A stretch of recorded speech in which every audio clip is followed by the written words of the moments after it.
Déjà, merci à toutes et à tous, on est bientôt 300 et c'est déjà énorme. 800, c'est le nombre de demandes en mariage qu'a reçu Landru. Pour celles et ceux qui ne connaissent pas Landru, c'est un homme qui a assassiné plus de 10 femmes au total. Et malgré ça, il a reçu un millier de lettres d'amour et environ 800 demandes en mariage. C'est énorme quand on sait ce qu'il a fait. Ce phénomène a un nom et ça s'appelle l'hybristophilie. En gros, l'hybristophilie, c'est quand on est attiré par quelqu'un qui a fait du mal à quelqu'un d'autre. Ça touche généralement les femmes, mais pas que. Il y a par exemple Carla et Paul Bernardo, deux criminels dans les années 90. Ils ont tous les deux été condamnés et elle, à sa sortie de prison, elle s'est mariée avec le frère de son avocate. Pour vous dire un peu ce qu'a fait Carla, c'est qu'elle a préparé le meurtre et le viol de sa petite sœur pour qu'elle-même puisse réussir ses projets. L'hybristophilie a été décritée en 1986, donc c'est quand même assez récent, par le sexologue John Money. Ça existait déjà avant les années 80, mais on n'avait encore jamais mis de mots dessus. Aujourd'hui, il y a de plus en plus de femmes qui sont attirées par les hommes qui sont criminels ou qui ont fait du mal à d'autres personnes. Par exemple, on va prendre le cas de Jonathan Daval. Si vous ne savez pas ce qu'il a fait, donc il a tué sa femme, fait croire que ce n'était pas lui, est passé dans les médias en pleurant, a même participé à la marche blanche et aux recherches pour que finalement on apprenne que ce soit lui qui l'ait tué.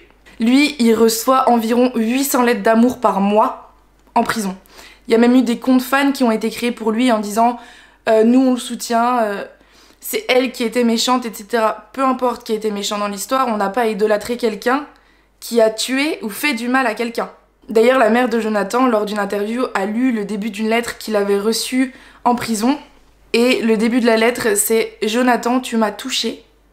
Tu m'as touché. » Voilà, c'est tout ce qu'elle a lu, en gros, c'est tout ce que j'ai pu trouver sur Jonathan Daval, mais on ne peut pas dire à quelqu'un qui a fait du mal à une autre femme ou même à un autre homme qu'il a pu nous toucher.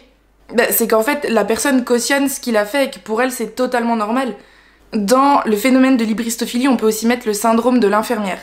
Le syndrome de l'infirmière, c'est quand on croit qu'on va réussir à changer ou à soigner cette personne. Donc là, dans ce cas-là, un criminel.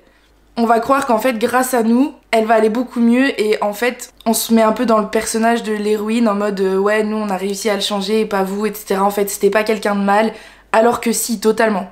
Et en fait, dans le syndrome de l'infirmière, souvent, donc c'est les femmes à qui ça arrive, elles s'oublient totalement et en fait, elles vivent que pour la personne qui les attire.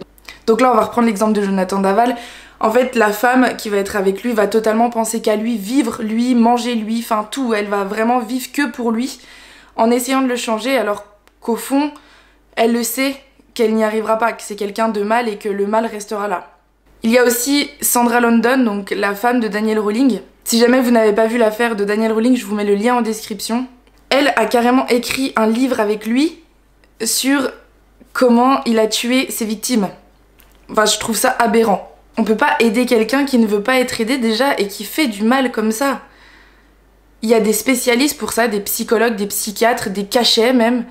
Il faut pas qu'on se mette dans la peau de l'héros ou de l'héroïne en fait. Parce que le syndrome de l'infirmière, en fait, ça peut toucher tout le monde et pas que avec des criminels. Par exemple, les pervers narcissiques. Beaucoup de femmes sont attirées par des pervers narcissiques parce qu'elles se disent...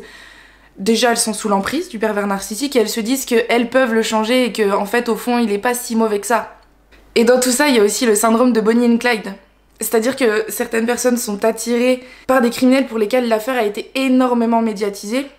Et en fait, pour elles se disent que c'est stylé, quoi. Non, ce n'est pas stylé. Ce n'est pas bien de tomber amoureuse ou amoureux de quelqu'un de mauvais. Encore une fois, on ne choisit pas de qui on tombe amoureux, mais un minimum. Et là, pour le coup, j'ai un exemple qui m'a, moi, glacé le sang. C'est Marc Dutroux qui a reçu une lettre. Donc lui aussi, il en a reçu énormément en prison. Mais il y en a une qui est parue dans les médias. C'est une lettre d'une jeune ado de 15 ans. Quand on sait ce qu'a fait Marc Dutroux, ça craint. Parce que là, je me dis, où sont les parents pour surveiller ce que font les enfants?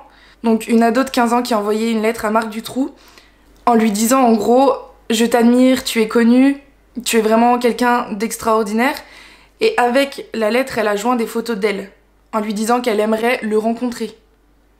Non, ça c'est pareil, faites attention à vos proches, à vos enfants, aux personnes plus jeunes, fragiles psychologiquement, parce que s'il n'avait pas été en prison, ça aurait pu très très mal tourner. Encore une fois, surtout quand on sait ce qu'il a fait.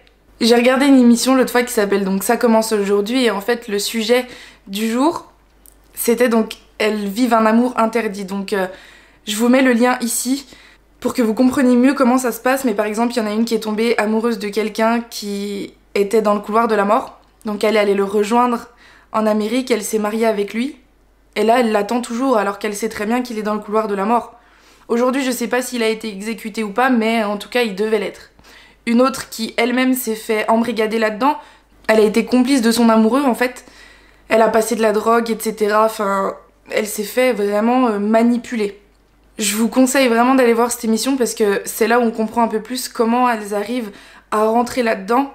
Souvent, c'est des femmes seules qui ont besoin vraiment de compagnie, qui ont besoin de confiance en elles parce que ces hommes-là vont forcément les mettre en valeur, leur redonner confiance en elles et en fait, elles sont complètement dépendantes affectives d'eux. Et moi, ce qui m'a encore plus choquée, donc c'est un site qui existe depuis des années et maintenant il y en a de plus en plus, mais c'est le site où en fait on peut communiquer, être en correspondance avec des prisonniers. Donc le site s'appelle Write a Prisoner. En fait, c'est comme si on allait sur un site d'habits. Genre, vous avez les filtres, si jamais vous voulez qu'il ait les cheveux noirs, blonds, etc. Vous avez le choix aussi de sa peine, par exemple 10, 20, 15 ans, 1 an. Vous avez le choix sur ce qu'il a fait, un crime grave, un délit mineur. Vous avez le choix aussi de quel état, parce que donc là le site c'est pour l'Amérique, donc vous avez le choix de l'état aussi. Enfin, je vous laisse aller faire un tour dessus, mais n'envoyez pas de lettres, c'est un conseil, parce qu'en fait dessus il y a beaucoup de femmes qui se sont fait avoir. Ces hommes-là ne recherchent pas forcément de compagnie, certains si, encore une fois je ne mets pas tout le monde dans le même sac, mais beaucoup recherchent à recevoir de l'argent, de la nourriture, tout ce que eux ne peuvent pas se procurer facilement en prison. Et sur TikTok, donc j'ai pas retrouvé le compte de la fille, mais en fait, le TikTok, donc la fille est allée en Amérique rencontrer son prisonnier, de qui elle était tombée amoureuse. En fait, elle s'est fait totalement avoir. En fait, il était intéressé par elle seulement pour l'argent, parce qu'elle lui envoyait beaucoup d'argent, et par derrière, elle a rien eu. Il avait pas de sentiment pour elle, parce qu'en fait, ces hommes-là parlent avec des peut-être centaines de femmes, qui elles sont seules, qui ont besoin d'attention, et c'est tout ce qu'ils peuvent leur apporter. Et elle, en échange, c'est de l'argent, de la nourriture, etc. Moi, tout ce que je peux vous conseiller, c'est de vraiment faire attention à vous déjà. Si jamais vous vous sentez seul, parlez-en. Allez voir un psy ou parlez-en à votre entourage si jamais vous en avez un. Si vous n'en avez pas, ne tombez pas là-dedans. Et c'est pareil pour les arnaques Facebook, les arnaques Instagram avec les faux comptes, les brouteurs, etc. Faites attention à vous, faites attention à vos proches surtout. Si jamais vous voyez qu'un de vos proches commence à être embrigadé là-dedans, essayez de le raisonner, même si encore une fois c'est très très difficile à faire. Et aussi, en commentaire, n'hésitez pas à me dire si jamais vous avez déjà vécu une expérience similaire ou que vous connaissez quelqu'un avec une expérience similaire. On pourra peut-être en débattre en commentaire et savoir comment il ou elle a fait pour s'en sortir. Et n'hésitez pas à me suivre sur mon Instagram où je vous conseille beaucoup de livres, que ce soit lié à la criminologie ou à l'astronomie, bon ou mauvais. Vous verrez à peu près tout ce qui m'aide à faire mes vidéos. Et sur ce, on se retrouve pour une prochaine vidéo.